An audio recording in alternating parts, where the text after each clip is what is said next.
Well, thank you very much, Peter, and it's a delight to be here. I realized as I was arriving today from Boston that I've never visited Villanova before, and what a lovely campus this is. I look forward to having a chance to hear the comments and questions, and I think there might be some students here. Thank you for doing me the honor of giving up your evenings, which I know are the most important time for students. So not all of it, of course. Yours go on longer than most people's. So let me start by reminding us of what the scene was like on November 5th, 2008, when there was a massive and joyful crowd in Chicago's Grant Park to greet the election of Barack Hussein Obama as President of the United States, the first African-American president in the nation's history, and reflective of a mood that actually went across party lines at that point. At that moment, there was a sense of pride, I think, among Americans of many political persuasions that such a thing was happening in this country, which many would not have expected even 2 years before. I remember I was one of them. At that time, I had a son who was at Brown University, and it was going up into New Hampshire to go from church to church organizing on behalf of Barack Hussein Obama. And I kind of looked at him like a political science professor would look at her son and said, well, that's nice. You're getting some experience, and maybe someday in the future he'll go somewhere. It's Hillary this time, I said. And he looked back at me and said, we'll see. So that moment in 2008 was followed up by, just a wave of overhype in the American political media. Overhype is the name of the American political media. And at that point, there was just an assumption that it wasn't just Obama, but the Democrats who were taking control of Congress. The country was on the verge of a realignment that would be quite long-term and permanent in the Republicans, in the Democrats' favor. Republicans had suffered a sweeping defeat and were actually relegated to representing just a few parts of the country, mostly the South and the Appalachian and Ozark regions of the country. Time magazine put out a cover story on November 24th, 2008 that had a picture of a jaunty-looking Barack Obama riding in an open automobile with a fedora, FDR style, Franklin Roosevelt style, and a cigarette hanging from his lips. And it was entitled The New Deal, and the story was all about how Democrats were about to remake American government and would not be challenged in the future. Well, just 2 years later, in November 2010, there was an apparently complete turnaround in American politics. The economy was still in the doldrums. Obama was much less popular than he had been 2 years before, and a resurgent Republican Party swept 63 House seats, gained seats in the Senate of the United States, and took control, probably more important even, took control of legislatures and governorships in dozens of states across the country, including key states in the Midwest and like Florida, too, that would be important in the 2012 presidential contest. Now, in 2012, surprising the pundits who wrote about a Republican resurgence after 2010, Obama was reelected, but as we all know, that standoff between these two swings in American politics has remained very much in place in Washington, D.C., and is probably going to be strengthened by what will happen next Tuesday in yet another midterm election when Republicans are projected to gain control of the Senate as well as the House. And not just any Republicans, but Republicans that have moved pretty sharply to the right during the 6 years so far of Obama's presidency and are promising to obstruct, undermine, and undo most of what he has accomplished. So what I want to do in my remarks before I open the floor for our discussion is to try to make some sense of these startling turnarounds in American politics. Now, I'm a political scientist who tries to understand major social movements, transformations in public policy, and this, of course, is risky because I'm talking about the very recent past and the here and now and the near future. I'm drawing on two studies that I've done with colleagues in what I'm going to present in the next few minutes. One was launched just as Obama was moving into the White House in 2009.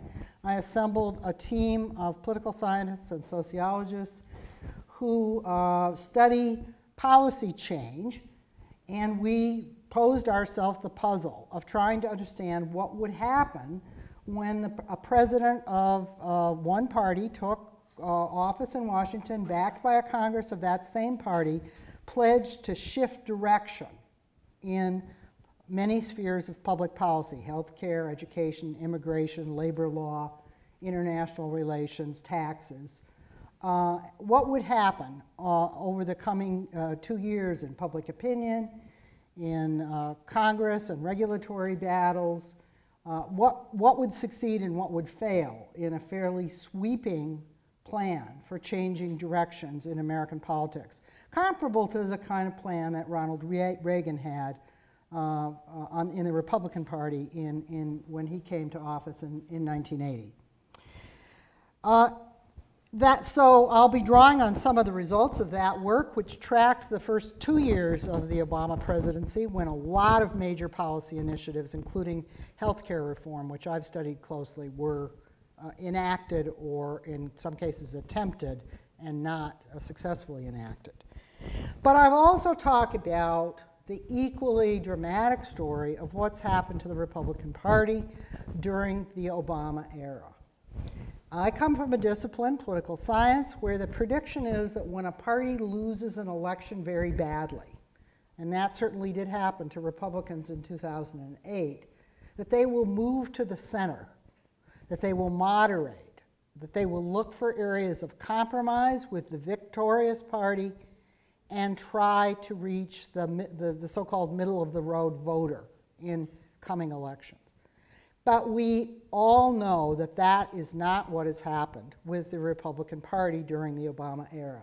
Instead, the Tea Party erupted in 2009, and I teamed up with a graduate student to do some research on what the Tea Party was and why it had such an impact on the Republican Party and national debates. In the case of the Republican Party, the Tea Party has actually moved it quite sharply to the right in a more conservative and ultra-conservative direction. And yet, contrary to what political scientists would predict, Republicans have gained electoral ground and legislative ground as that has happened. So I'm going to talk about the puzzle of the Obama presidency, why things turned around on it so quickly, as it attempted and often achieved fairly ambitious changes in the direction of federal government policy in the United States, and why the Republican Party has made a comeback while veering far to the right, and what that standoff means. We'll end on that note, and I'll invite you into the conversation, what that standoff means for where we are now and in the near future in American national politics. Now, let me start with what I call the puzzle of Obama's halfway New Deal.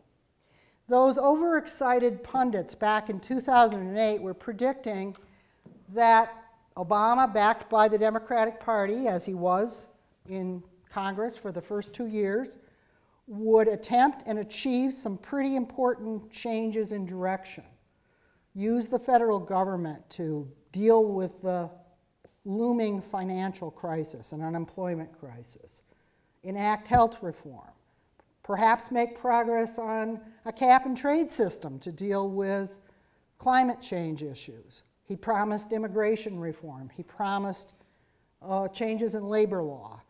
He promised changes in college loans and actually ultimately delivered those changes. And he promised, of course, to wind down the war in Iraq.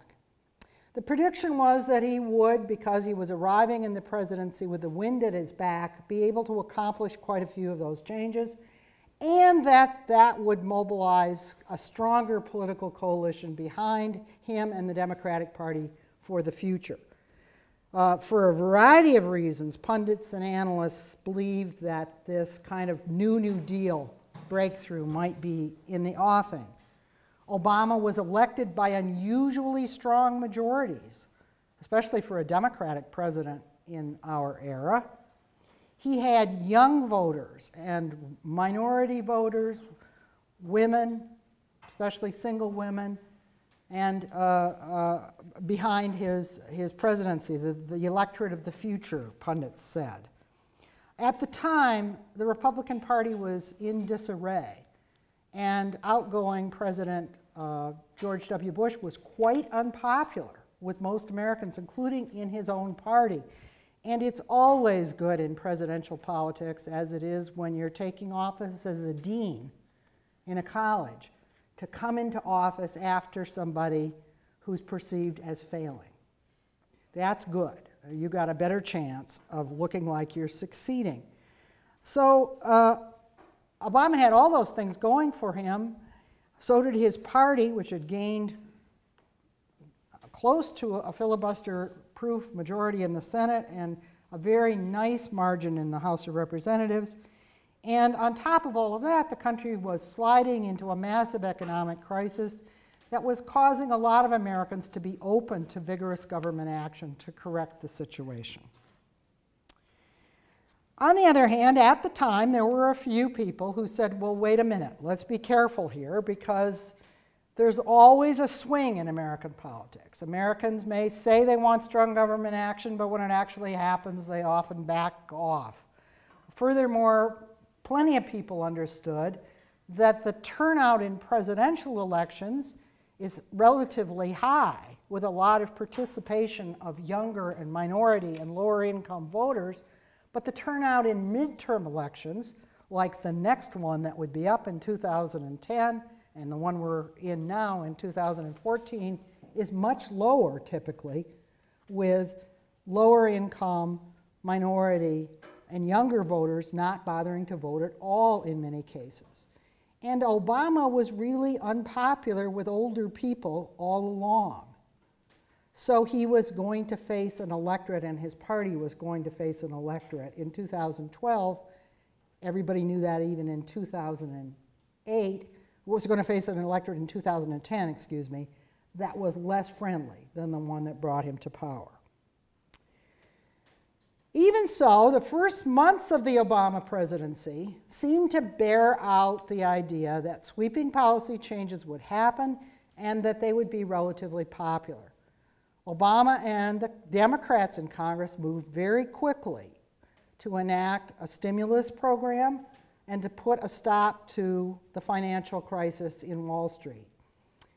At least they stopped the downturn and started the economy on a long climb upward. Healthcare reform made slower progress than anybody expected, but over the course of 2009, it finally worked its way through a complex overhaul of the American health insurance system that built on Medicare, Medicaid, and employer-provided insurance, but promised new rules of the game for insurance companies so that they couldn't drop sick people, and promised subsidies and tax credits to help the uninsured, millions of them, finally obtain affordable coverage. That finally made it to votes in both the House and the Senate in 2009. Action was taken on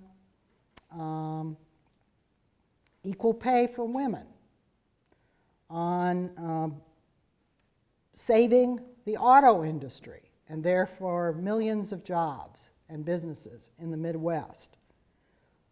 Obama kept his promise to move toward withdrawing American troops from Iraq, and he also kept his promise to increase the presence in Afghanistan. A lot of people tend to forget that he promised that, but he did, and so he did both. the House of Representatives passed a complex and extraordinary cap and trade bill that would have changed carbon pricing for the production of dirty energy in the American economy.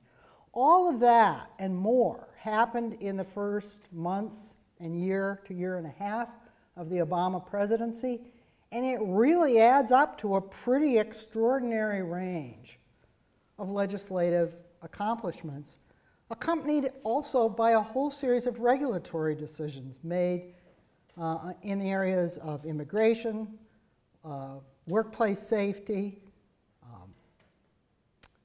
regulation of nonprofit, of for-profit colleges, and a whole series of other things.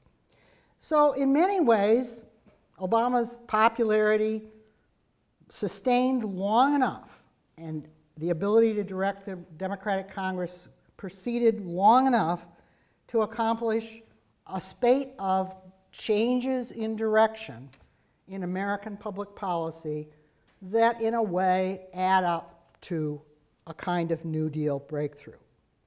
But the second part of the equation that everybody had presumed, that Democrats and Obama would be strengthened as they accomplished these things, started to go in the opposite direction from predictions within weeks of Obama's moving into the White House, with the eruption of the Tea Party and the decision of Republicans in the Congress to stand in the way and vote no on everything they possibly could.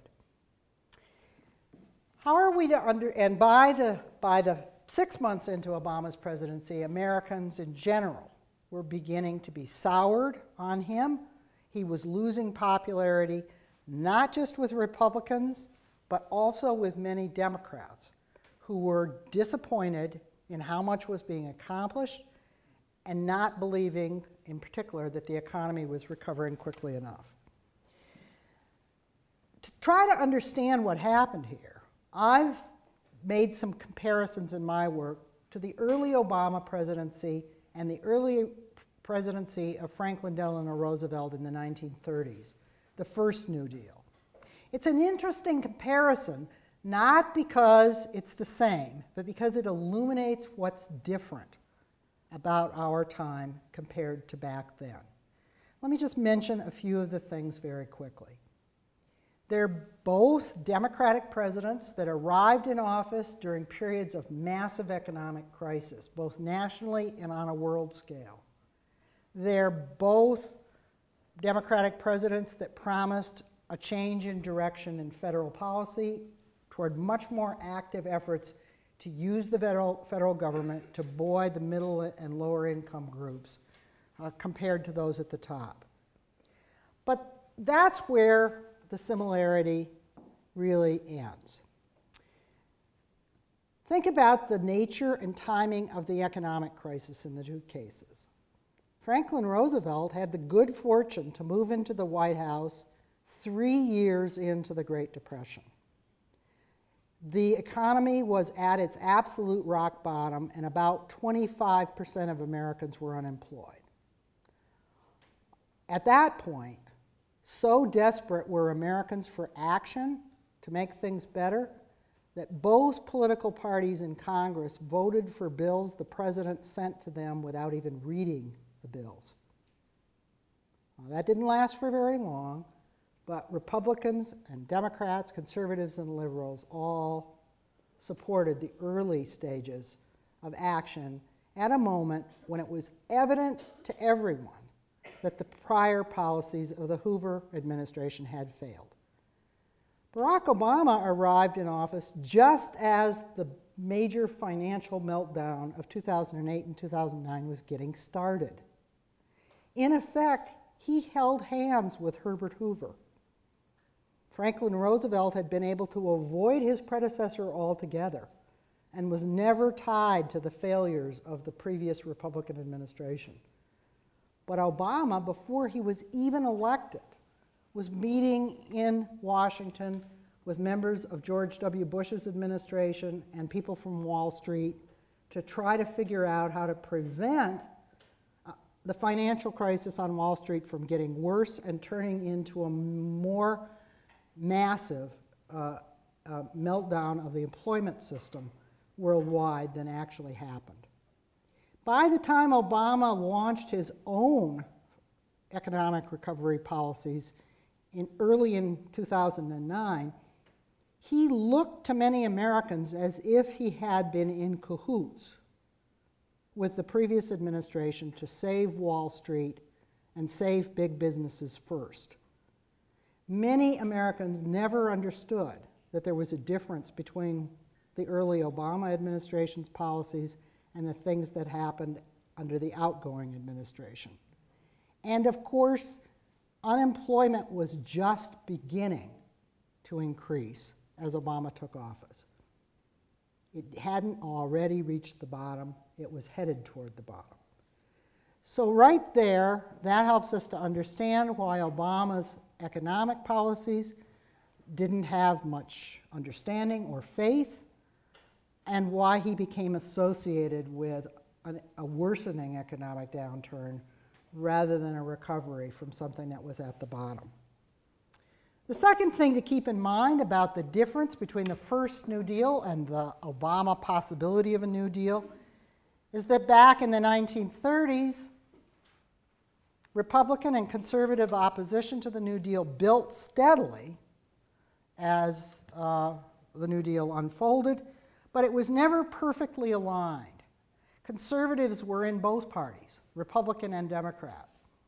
They weren't all Republicans at that time. There were plenty of conservatives in the all-white South, the segregationist South, in the Democratic Party. And that mattered because in the Obama case, he faced total opposition from the Republican Party from the very beginning of his time in office. Republican leaders made a cold calculation at the beginning of 2009 that it would be better for their party's future fortunes not to cooperate with the economic recovery policies, even with tax cuts for businesses, with anything that Obama proposed. Because they reasoned the economy was going to get worse, they understood that it was headed downward before it got better, and the next election would be on terrain that favored them with a smaller, more conservative electorate. So Obama had no honeymoon period, and he faced a concerted, both partisan and ideological opposition that was pretty total. I think there was one Republican who voted for the health reform law in the House, and that was it. And he lost office the next time around. Another big difference between the two eras, the way the media operates. Back in the 1930s, most newspapers were against the New Deal and against Roosevelt, but he discovered a new way to communicate directly to the masses of American people, those famous radio talks that you've probably all heard about. Now, Obama did something similar in his era. He's got these weekly internet videos that you can watch, where he delivers a message that tries to go over the media directly to the voters.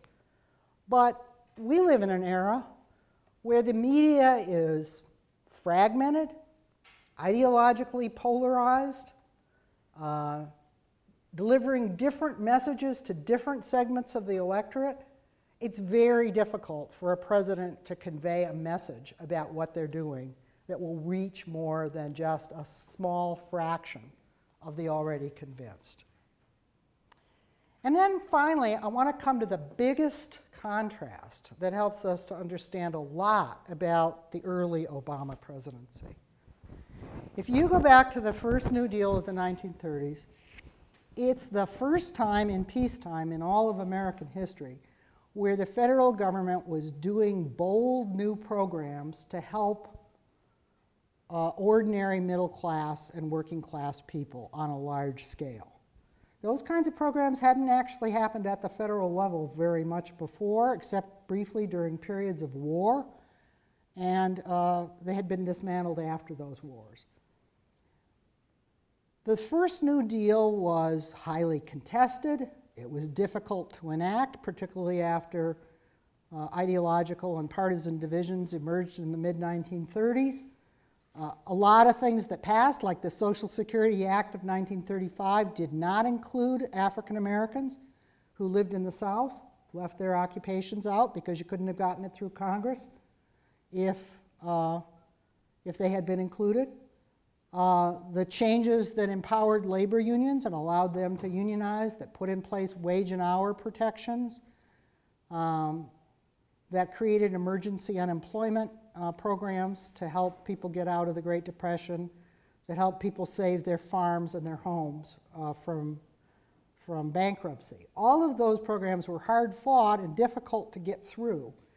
But when they did get through, they were highly visible. They were easy for people to understand because it was the first time the federal government was doing major things like that. And so people could understand what was being done, or at least what was being attempted. It was quite visible to them. Flash forward decades later to the Obama presidency. He came to office promising to change taxes, to raise them a little bit on the high-income earners and lower them or keep them the same on middle and lower-income people. He promised to do a complex health reform that would somehow take an incredibly complex system and provide more coverage for people who didn't have it.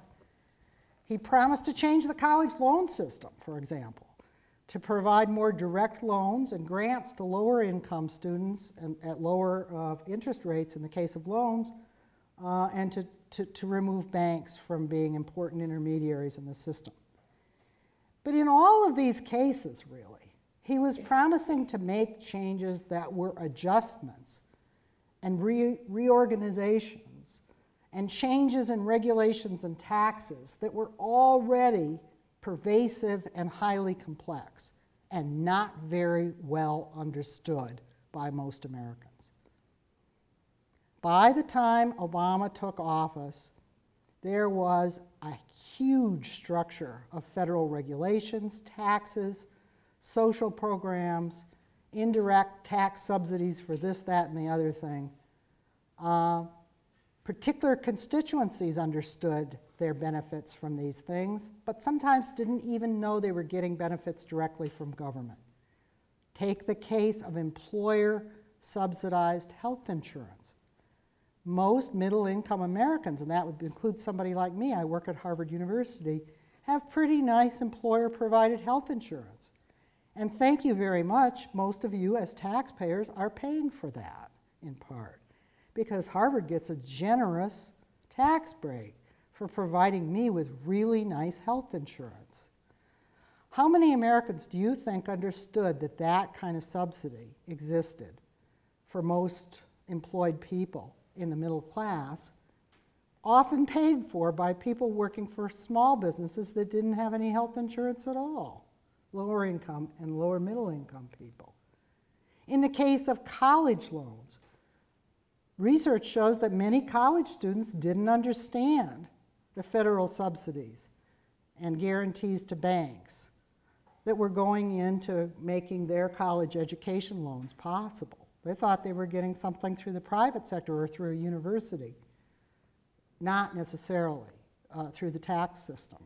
And they certainly didn't understand all the subsidies that were being paid to privileged financial interests to provide those loans. These are just a couple of examples. Those kinds of examples existed throughout what the federal government was doing when Obama took office. And so when he tried to make changes in programs, in taxes, in regulations, to take some of the privileges, some of the subsidies away from the wealthy businesses and wealthy taxpayers and squeeze a little bit of resources out and give some more to programs benefiting low and lower middle income people, guess what? All the people and interests whose toes were being stepped on knew exactly what was happening and knew they didn't like it. And most of the people who would benefit from the changes had no idea that they might benefit later on. Or perhaps they didn't even believe that it would ever happen.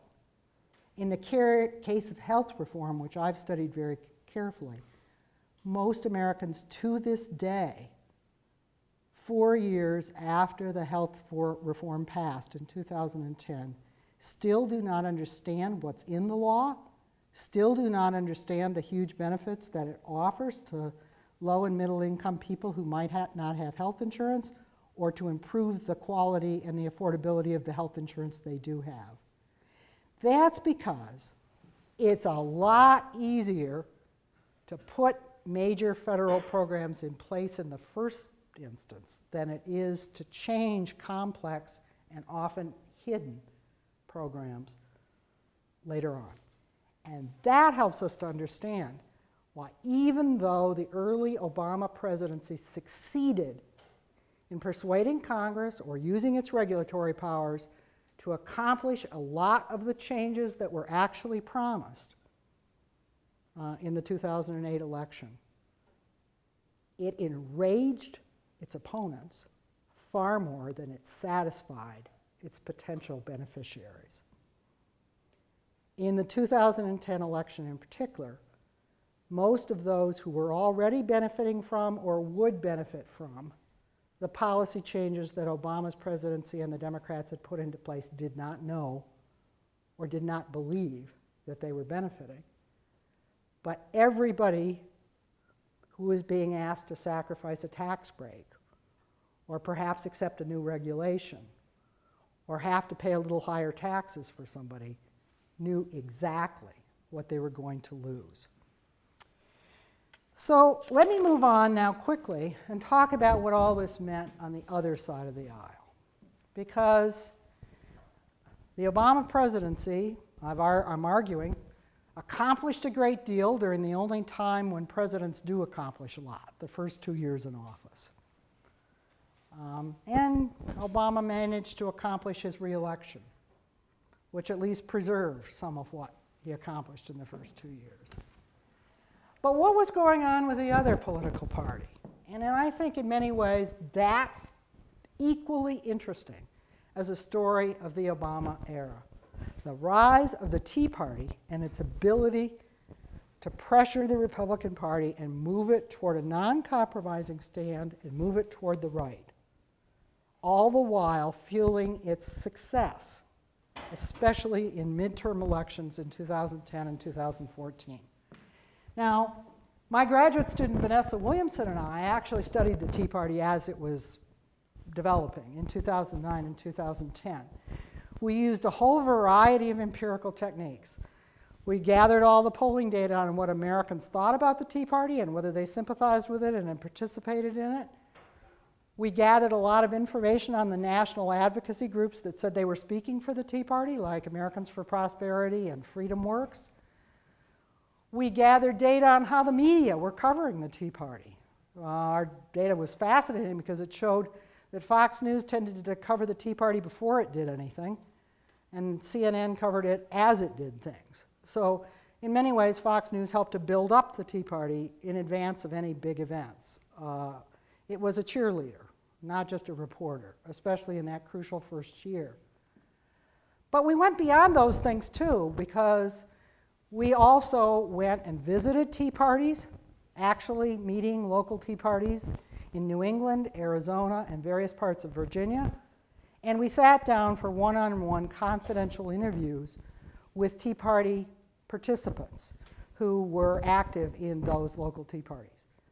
Ultimately, local Tea Parties were formed, 900 of them, all over the United States. That's an amazing number of groups to be formed in a short period of time in 2009 and 2010. All of them full of older white people who, when they went to public demonstrations, dressed up in colonial outfits and carried signs denouncing the President of the United States as a communist and a fascist. And above all, because of his health care law. So we were pretty curious about what was this? Why was this happening?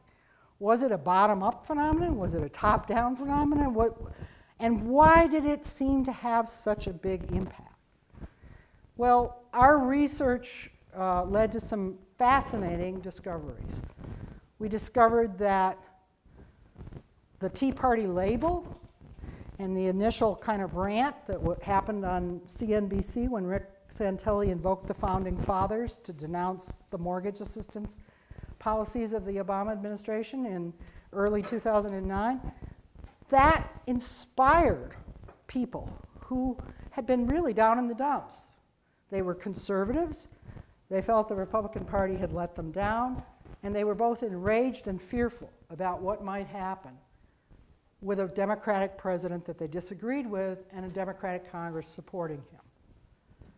But even beyond the initial inspiration that many people felt when the Tea Party label appeared, and they heard about how they could connect with others and go to demonstrations, remarkably, a lot of these older white activists, conservative-minded people all along, formed those 900 local Tea Parties by connecting with one another, sometimes using the internet, sometimes just person-to-person ties, regularly meeting, figuring out how to contact their local representatives, their congressional representatives, how to intervene in elections, always with a mind to pushing Republicans, Republican candidates, Republican office holders, to stop compromising or not think of compromising with President Obama and the Democrats, and instead to hold firm because they believed their country was being taken away from them.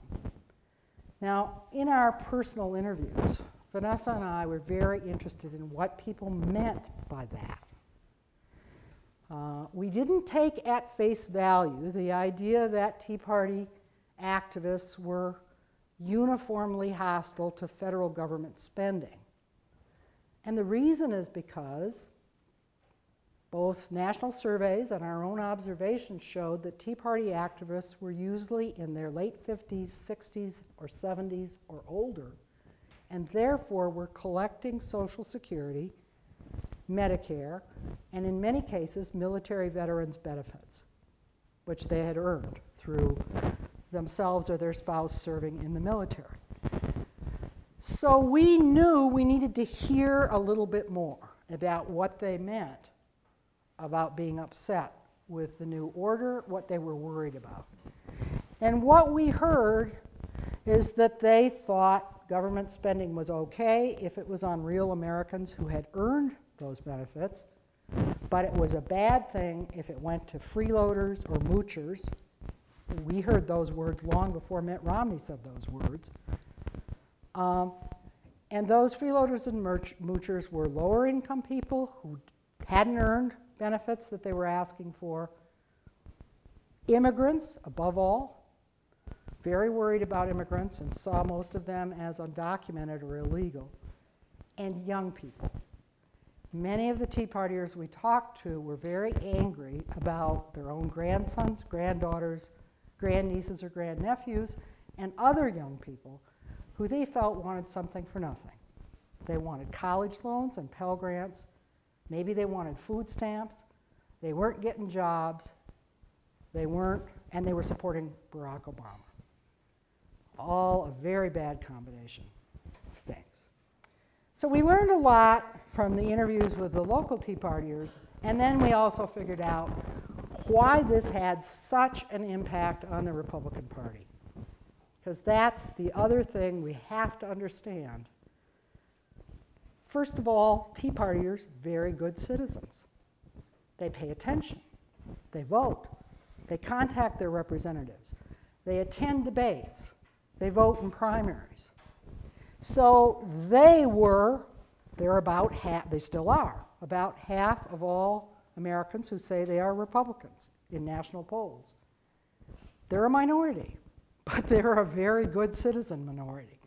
They pay attention, they participate, they're always there.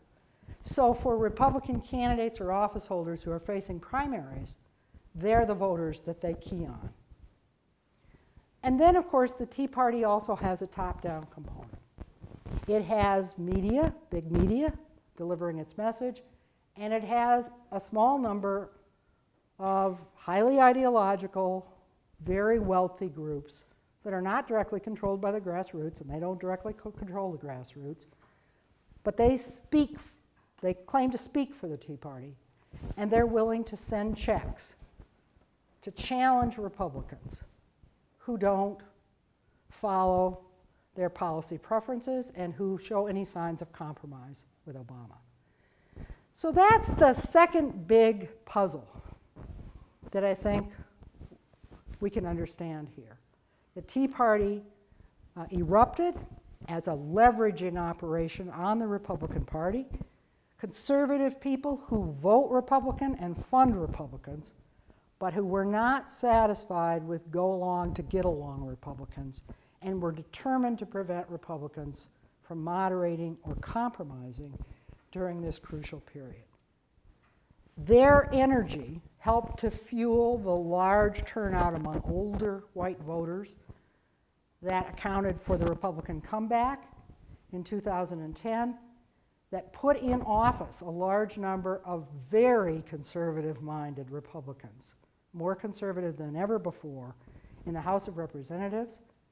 And in this coming midterm election that's going to happen next Tuesday, their energy is still there. Because the thing about Tea Partiers at the grassroots and among funders and among those who are pursuing an ideological program of cutting taxes, cutting regulations, ultimately eliminating Social Security and Medicare as public programs if they can do it, getting tough on immigrants, all of those goals, they're not quitters. Yes, in 2012, both the elite and grassroots Tea Party Republicans were very disappointed that they did not succeed in taking the presidency and taking control of the Senate. But they held their own, and they didn't quit. They have continued to press, continued to try to block and refuse compromise on many key issues, and they are on the verge of gaining ground again in 2014. So let me wrap this up by saying, where does this all leave us? There's a sharp generational split, which is also in part a racial split in American politics, that's percolating through two political parties that are more polarized than they have been at any time since the 19th century. Obama's presidency has actually been more successful in changing policy directions in national politics and putting new possibilities on the agenda of national politics than many people want to acknowledge at this stage. I think in about 10 years, people will look back and see it as a true turning point. I happen to believe that the health care law is one of the biggest breakthroughs in American politics. Not because it's neat or tidy, but if you go back and look at Social Security or Medicare or the Civil Rights Bill or any of the big breakthroughs that happened earlier, none of them were neat and tidy at the time either. But it's a big deal to finally pass a law that makes it possible to extend health insurance to tens of millions of Americans, mostly low and lower middle income people working for smaller businesses that didn't have basic health insurance before. And the law is succeeding bit by bit, even though you're not going to read about that in the newspaper. In fact, here in Pennsylvania, the Republican governor, I guess hoping that he might not lose if he did it, has agreed to extend Medicaid under the health care law to 500,000 more low-income Pennsylvanians. That's a huge deal. And all of this is inexorable. It is not going to be undone. But on the other hand, we're definitely in the midst of a period of fierce partisan and generational and partly racial conflict in American politics. The tactics being used, particularly on the side of those who fear that their America is being taken away from them, are pretty far out. including a turn toward systematic efforts to make it harder for minorities and young people to vote. I'm not going to tell you that that's unprecedented in American history. It's not, and both parties have engaged in voter suppression at various eras of American history. But I think it is startling to many people that only 4 decades after the civil rights breakthroughs of the 1960s, unabashed efforts to make it harder for lower income and minority people to vote are proceeding pretty much unfettered across the land. That's an indicator of just how intense the conflict appears to those who worry that they are losing an older America that felt safe and felt appropriate to them. A lot of changes are happening very quickly. International changes, immigration, changes in the lifeways of older and younger generations, changes in cultural practices such as acceptance of gay marriage by younger people. And those changes are deeply upsetting, deeply worrying to the electorates and the activists who are fueling the right-wing turn of the Republican Party.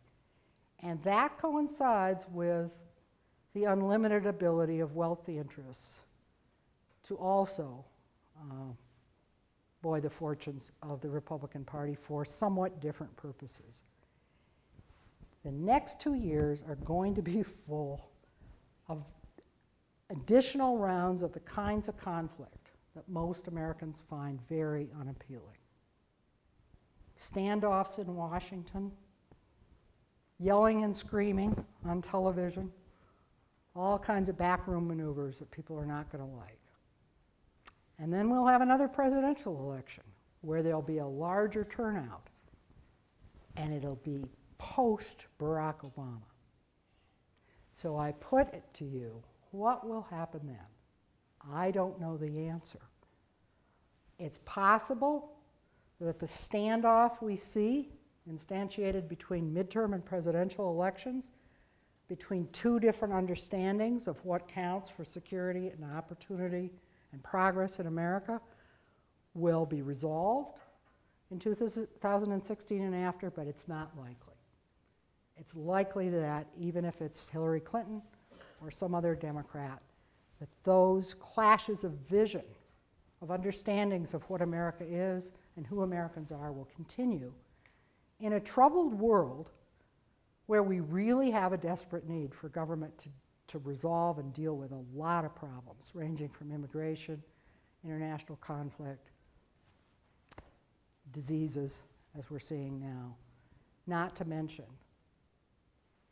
the growing insecurity of majorities of Americans who have not seen real family incomes go up, have not seen things like health care and education become more affordable in a long time.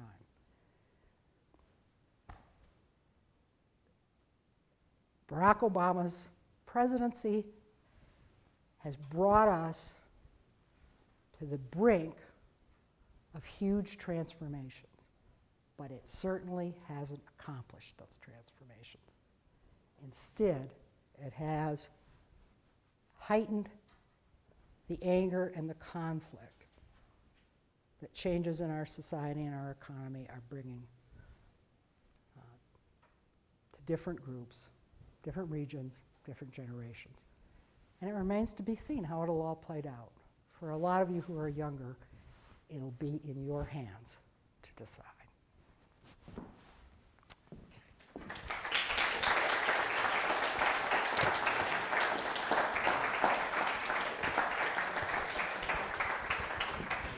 All right, so I have a little bit of time if anybody wants to make a comment or ask a question, and either one is okay from my point of view. Please introduce yourself to all of us and to me when you do. Back there? Yes, my name is Aaron. I'm a graduate student here. You mentioned a lot about domestic policy. You mentioned how this was a transformational moment policy-wise. But what have you found on foreign policy, like considering drones, ISIS, containment of China, NSA spying? Like,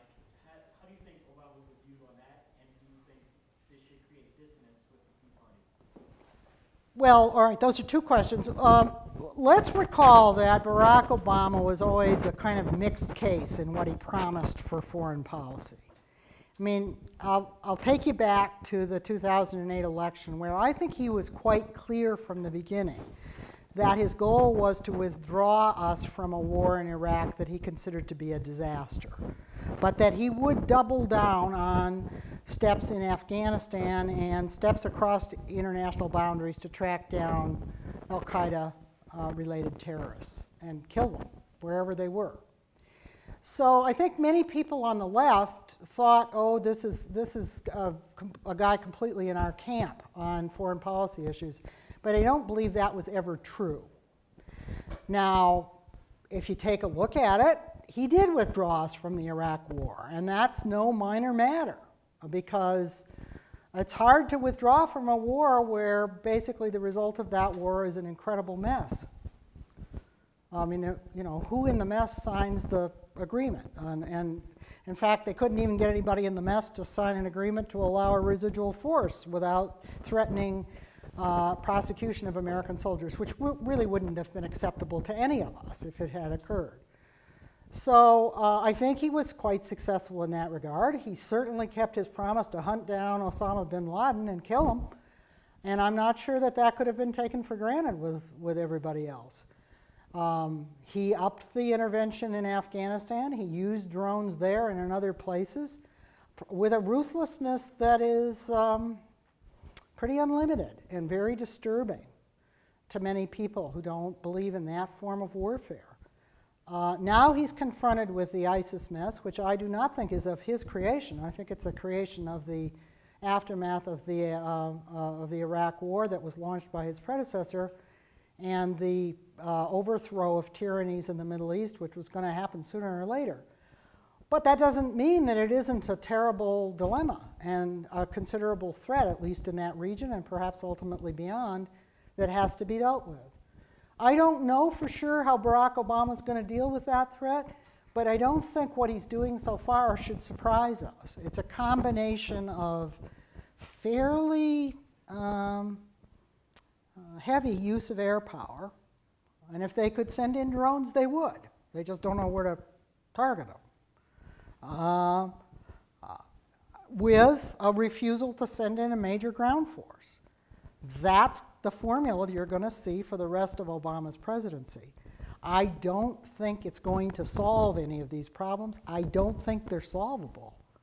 And the real question is who comes after him and what do they do with those legacies? So I don't know if that's a satisfactory answer, but I don't believe he ever promised a purely liberal foreign policy. I really don't.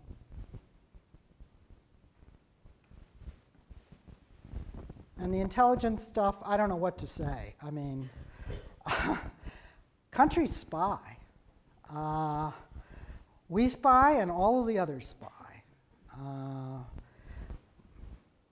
We've got Mr. Snowden.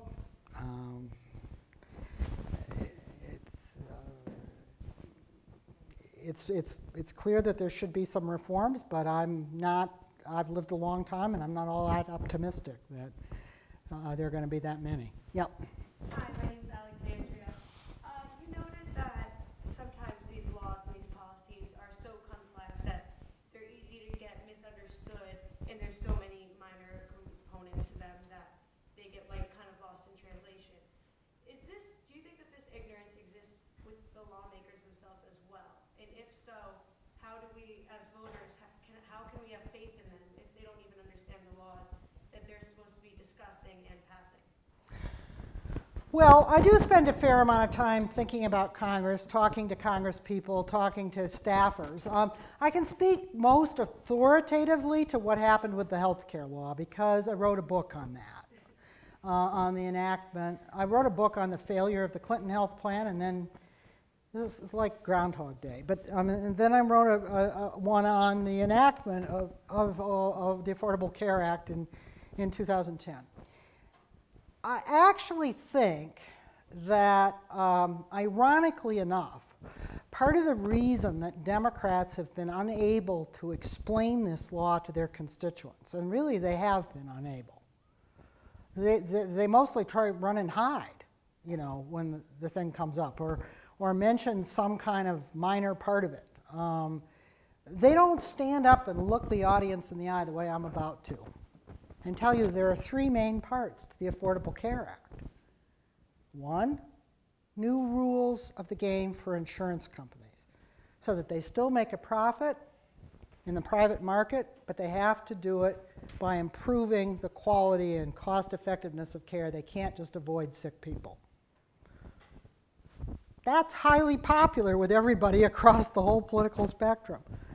Number two, tax credits and subsidies and expansions of existing programs to make insurance coverage available and affordable for millions, for 30 million more Americans who couldn't afford it before. That's highly popular too. If you ask about that in opinion polls, you get majorities of both political parties who like that. And the third big thing is it requires the setting up of these exchange marketplaces where people can comparison shop and find out what tax credits or subsidies they're available for. Now, there's a lot of other things in the law, but those are the three biggies. And opinion polls that have asked careful questions of Americans about those three main things find that majorities of independents, Republicans, and Democrats like them all. They also find that most people don't know they're in the law. Now, why is that? Well, there are two major reasons. The enemies of the law, and remember, they're the ones I told you knew exactly what they were going to lose all along. The law requires that higher income people and some businesses pay taxes to pay for all these new benefits. It requires some new regulations on insurance companies, and it changes some of the routines in hospitals and medical businesses. A lot of them don't like those changes, or they like some of them and they don't like others. And so they've been ripe to push back against it from the beginning, and they still are, by the way. But the people who would benefit from those things and like them in principle don't know they're there, and that's because the enemies of the law have had a free rein in lying about it, and I'm really not going to mince words. A lot of the things that are said about the law are lies.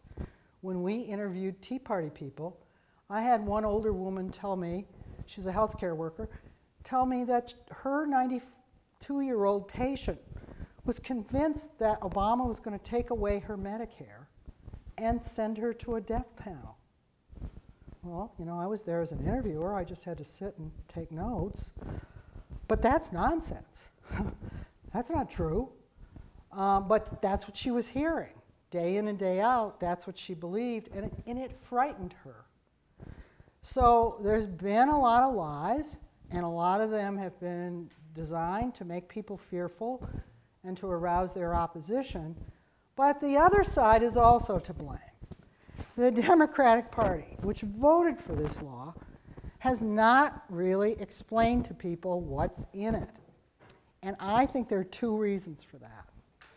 One, their pollsters tell them, don't talk about it. Things will be better if you don't talk about it. This is really bad advice.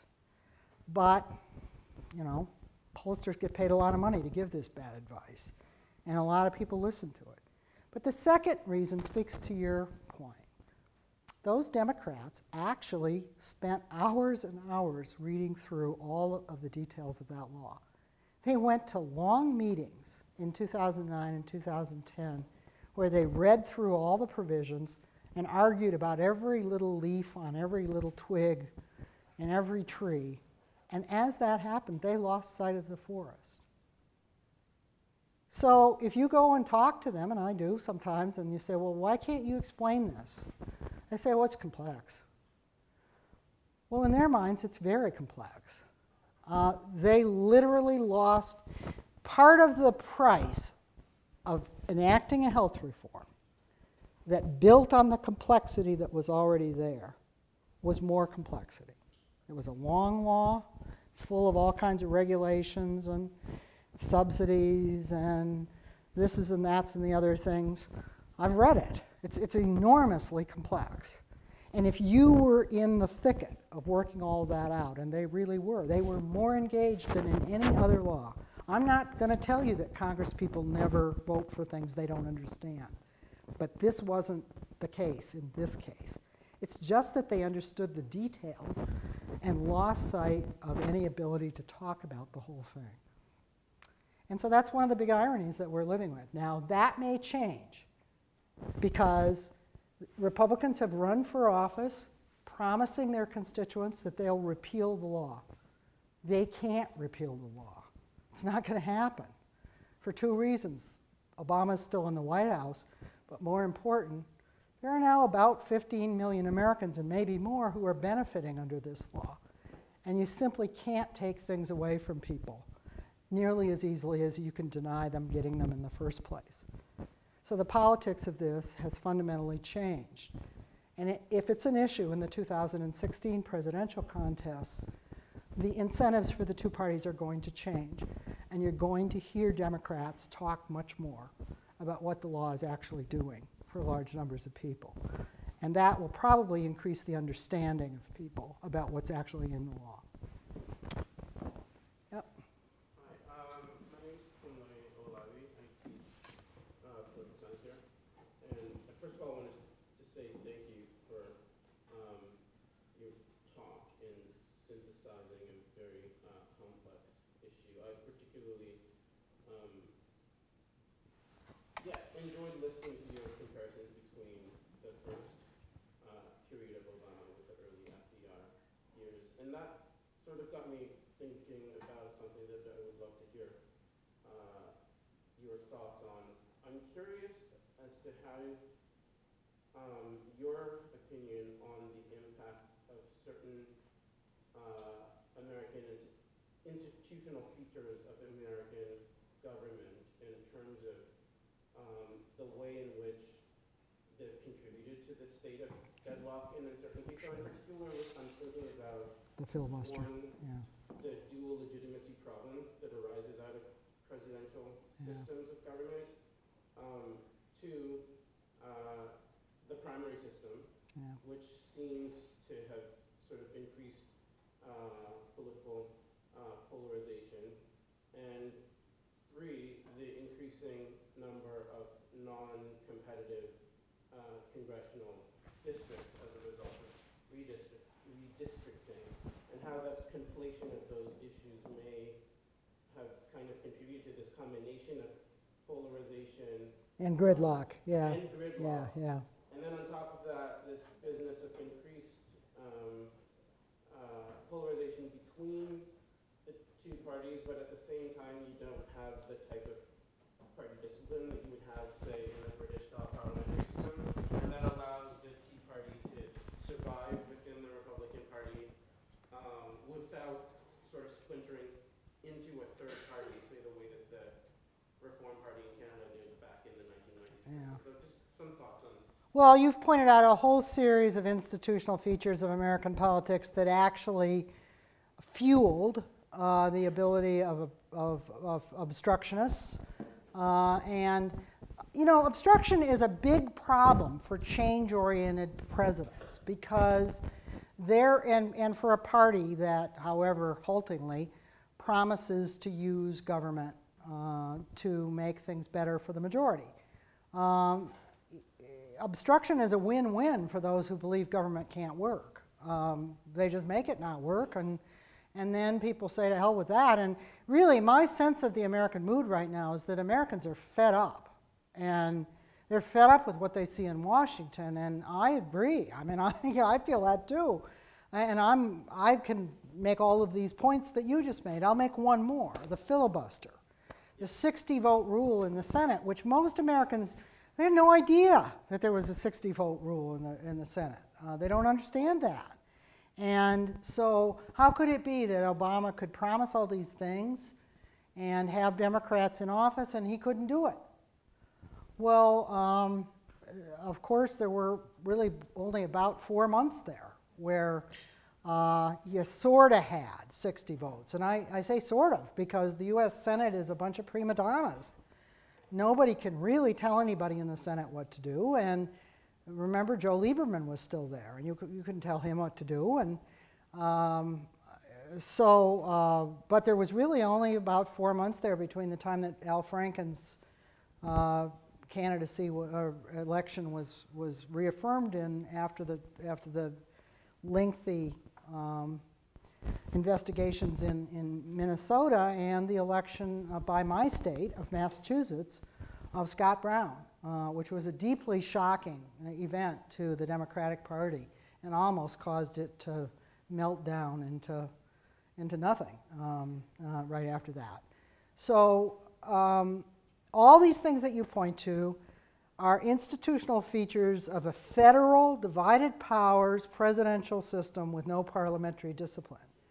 And what it means for an entity like the Tea Party. The Tea Party is in many ways, you know, I want to be careful. It's not one thing. It's a field of organizations, some bottom up, some top down, that are jostling one another and pushing the Republican Party. So there's not like there's not an address you can call up and say, I'll negotiate with the head of the Tea Party and that'll solve the problems. That's a source of weakness for the Tea Party in some ways, but it's a source of great strength in other ways because there's no way to make a bargain with it. In other Western countries, though, you see some similar things going on, particularly the nativist tension about immigrants. But as you were suggesting, in many of those other countries, it goes into a third or fourth or fifth party. In the US case, it is fed into a multifaceted leveraging operation on the Republican Party. And it has basically captured the Republican Party. And here I speak as a political scientist. Political scientists have measures of the ideological positioning of legislators. They're highly quantitative. They're worked out by looking at the way they vote on various issues. And those measures have been applied to the House of Representatives, for example, during this whole period, and they show a steady movement toward the very far right. You talked about polarization, and there's no question that both parties have pulled apart, but polarization was symmetrical between 1964 and the 1980s. It was a process set in motion by the Civil Rights Revolution as conservatives left the Democratic Party or were replaced by Republicans in the South, and moderate and liberal Republicans. And yes, there used to be moderate and liberal Republicans. I remember some of them. Disappeared from the Republican Party with the exception of Susan Collins in Maine. She's, you know, kind of a dinosaur from another era, still roaming the tundra up there in the far north. It was symmetrical. Both parties were pulling apart as ideology and partisanship became more. But then, after the Reagan era, and with the rise of the Newt Gingrich revolution, and now with the rise of this new leveraging operation of the Republican Party, polarization is asymmetric. Republicans have mostly remained in place. I mean, Democrats have mostly remained where they always were. They tilt liberal, but they've got some moderates kind of in the middle there. Republicans have moved further and further and further to the right on these quantitative measures that political scientists use. And the last big leap was after the 2010 election, and there'll be another leap after the election next Tuesday. So that's not a two-sided problem. That's a one-sided problem. But when you have the rise of extremism, which is what I think it is, in one party, it has all these levers it can use to prevent action inside the federal government. And so that's what we're seeing right now. It's quite a combination. I wonder what you, I'm Linda Fisher. I take some classes here for adults that the Wonderful. Kind enough to give us.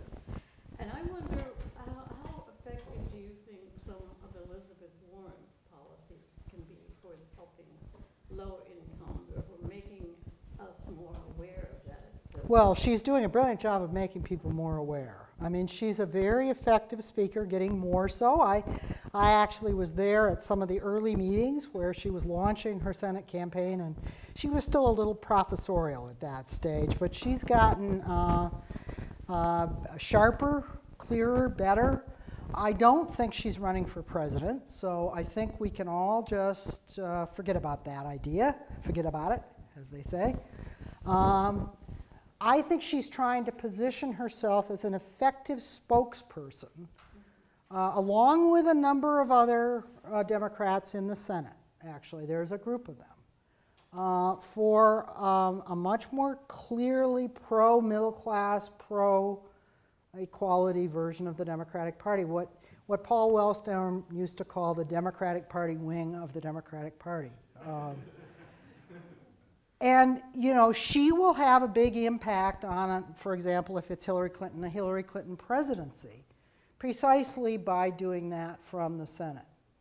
I mean, people may not want to hear this from me, but I'll say it anyway. One of the big problems liberals have had in American politics over the last half century, compared to conservatives, is that they have really focused too much on the presidency. Think of the burden that Barack Obama bore when he took office. You know, I mean, he was being presented as the second coming of Moses by a lot of people. Well, no American president has those powers. That's not the way the institution is designed. And in an era of intractable issues, inheriting a federal government that has been systematically weakened by decades of bashing of civil servants so that nobody wants to be one. And think of the problems. World economy on the verge of meltdown, huge wars, massive unemployment on the way in the American front. The guy has been very successful in riding through and dealing with a lot of those things. But is he the second coming of Moses? Well, no, he isn't. And he can't be. And liberal disappointment with him for not being what he couldn't be is ridiculous in some ways, but very characteristic, because liberals in the post-civil rights era in the United States have tended to think that presidents are the answer to all problems.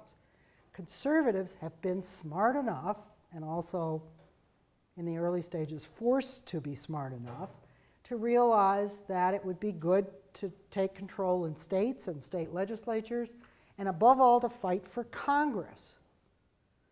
Well, that in many ways has been what has been happening in the Tea Party era. There have been very successful fights to make headway in those institutions. And they may not be able to deliver a message the way a president can in a presidential campaign year, but they certainly can do a great deal to shape and limit policy. And in this era where there's a whole media complex devoted to getting the message out from conservatives, they can actually get a message out too. So one of the things I'm going to be interested to see in the coming years is whether liberals begin to realize that they should fight more effectively and in different ways for congressional and state offices, and if they develop the capacity to do that. So Elizabeth Warren could be part of that because she won't be running for president, I'm convinced. It's not that I'm her personal friend and she's told me, but I take her at her word. I don't think she's going to do it. All right. Anything else? Right. Hi, I'm Matt. I'm a junior here. Mm-hmm. My question arose when you were talking about, in your discussion, people who didn't have comprehension of how certain bills work. Now, that's like a micro-analysis of this. I thought about it in the macro sense of not understanding platforms in general, and in particular, a certain demographic in the United States who constantly votes against candidates who would help them in terms of economic ascension, that being poor Southern whites. What they do is they vote against these politicians who would be voting, or who would be trying to enact policy that would favor them economically in favor of social issues and things regarding immigration. And so my question is there any way that there's going to be any recognition and adherence to understanding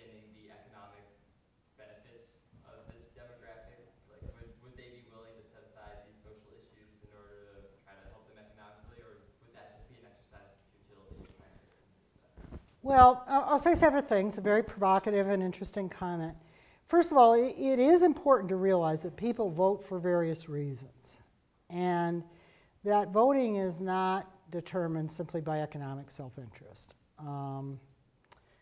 I might want to qualify that for people at the very top. I think they're quite attuned to their economic interest. They have information, they have people working for them that tell them exactly what that tax code tweak is going to mean for their investments or their income. But most people approach politics in a very multifaceted way. I mean, they think about it in terms, and by that I mean all of us in this room too. I want us all to think about this. They think about politics, yes, partly in terms of economic interest, but you know, I vote, I'm not here to convey my partisanship, but I vote for candidates that raise my taxes all the time. I love candidates that raise my taxes. Is that false consciousness on my part? I think not.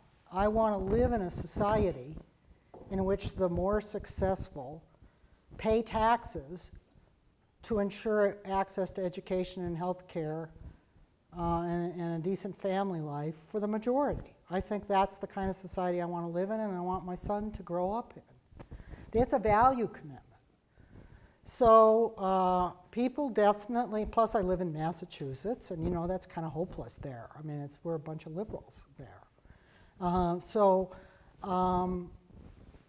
I think politics is often about who we are and who they are. And I want to recommend to you a wonderful new book by a woman named Kathy Thayer Walsh. She teaches at Madison. She's a political scientist. She studies public opinion, but she doesn't do it with national surveys, which I think are of limited use because it all depends on what questions you ask. What she did in Wisconsin, not in the South, was to go out into every county of Wisconsin and try to discover places where people assembled to talk about community affairs, like a cafe or, I don't know, various things like that, and just drop in repeatedly on those conversations. They knew she was a researcher, but she listened to years of conversations and wrote it up. And it's about how and why people in Wisconsin hate Madison and Milwaukee. Now, most of them hate Madison and Milwaukee in the name of thinking that Madison and Milwaukee are taking all their resources. Actually, Madison and Milwaukee are probably sending resources to many of these poor rural areas. But that's not how the people see it there. They see those places as not us trying to tell people like us what to do and not listening to us. That urban-rural split exists throughout the United States right now. It exists in the state of Maine, where I spend a lot of time. It exists here in Pennsylvania, big time. It's certainly more so in the South, where, you know, white Southerners, especially not urban white Southerners, their lives revolve around their churches and smaller communities and often jobs that don't pay very much. And they understand their interests in terms of their culture and community, and they are often, as indeed many people in the North are, fearful that government is taxing them to do things for black people and now brown people. So those kinds of divisions and those kinds of us versus them, which partly have an economic dimension but partly just have a who we are and who they are dimension, are very, very much at play in our politics right now. And they definitely stand in the way of people recognizing when they have a big stake in something like the Affordable Care Act. Now, that said, I'll make one more remark. The state of Kentucky is a place to keep your eye on. In the state of Kentucky, a conservative Democratic governor, Steve Beshear, decided he would get behind the full implementation of the health care law. He wholeheartedly got behind it. Set up an effective exchange where people can actually figure out where it works, and they can figure out what they can buy and what subsidies they can get, and expanded Medicaid to a very large number of people. I think they reduced the uninsurance rate in that state by some 25% at least. I don't have those numbers in my mind, but it's huge. 400,000 people in a fairly small state, and an unhealthy state, by the way, got affordable health insurance. What's going to happen when Mitch McConnell really pushes the idea of taking away those subsidies? That's when the rubber will meet the road. That's when we'll find out the answer to their question. Because it'll be on a favorable ground where something has actually been put in place and it's actually working. How will people react if they face the threat of it being taken away? That's the kind of experiment that, I mean, I don't personally want to see that experiment play out, but if it does, that'll give us some answers. Because people who will vote for Mitch McConnell, what are they going to think when he really pushes to cut back their subsidies, which he's going to do? He's going to do. Are we done? No, one more. All right. Yes? My name is Grant Lincoln. I'm also a junior at Villanova. In the U.S., we have like single-member districts, like there's a single winner. It strikes me that across American politics, we focus not just on the ideas of the party, but also on the individual candidates. And in the case of Obama, it seems like the opposition to Obama hasn't been just so much on the ideas, but has been very personalized. Oh, it has. It's not, like in this election, it's not just you're voting against Democrats, you're voting specifically against Obama. So I was curious if you could comment on, it strikes me that that's almost more important in the current opposition. That's like what you hear more often. How would you say, like how large of an impact would you say the personal distaste for Obama as a person, not necessarily as a politician, has played into the rise in the Republican framing in the last 4 years? Well, I mean, the personal denigration of Obama has been overwhelming. But I think it's important to recognize that that was a strategy. And it's not a strategy specific to Obama. It was done against Bill Clinton as well, a white, good old boy from Arkansas. So, I mean, this isn't just race. Although racial innuendo is used all the time to stoke fear and hatred of Obama. In our interviews with grassroots Tea Partiers, which were done in 2011, we were really interested to understand why people were so angry and fearful of Obama. That was, you know, it was easier to understand a lot of other things people were saying to us. That was hard for two people from Massachusetts, because in Massachusetts liberal circles, people think Obama is, you know, a wuss.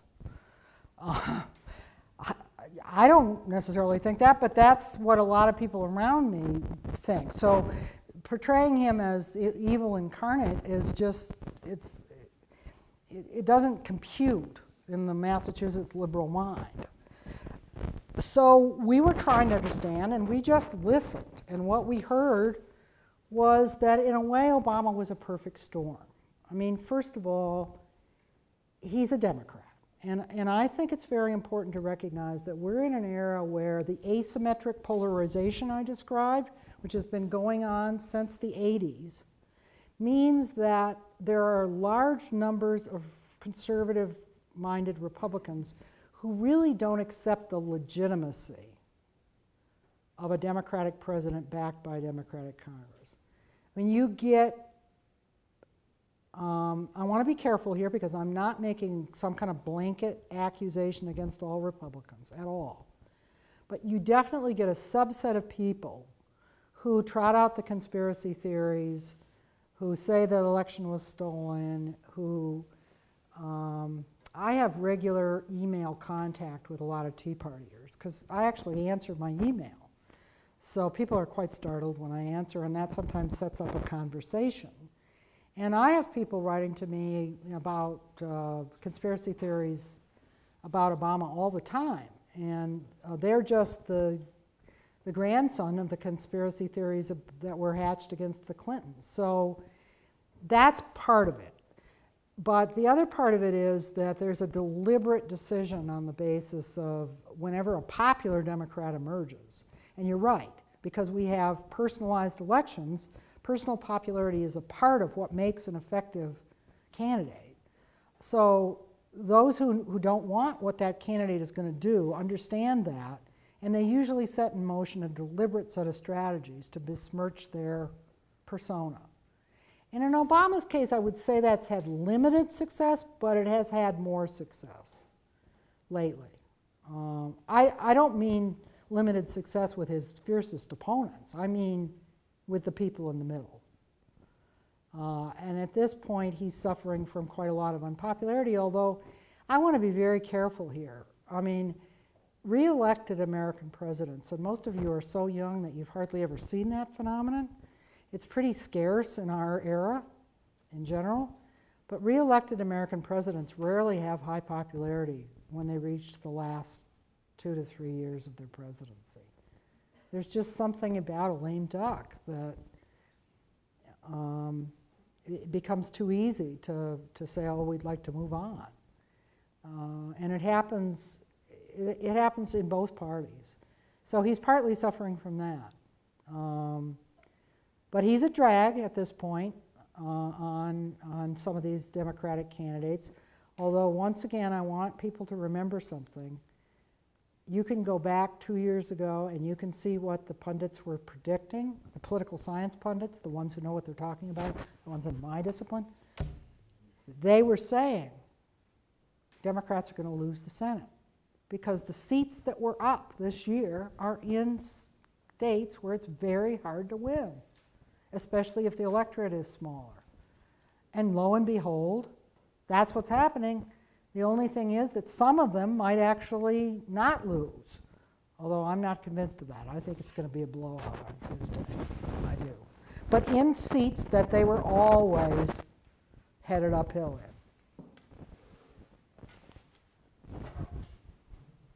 Not in Michigan. In Michigan, which is my native state, and has a definite Democratic lean overall, the Democratic candidate's going to win by a convincing majority. So, thank you, everybody.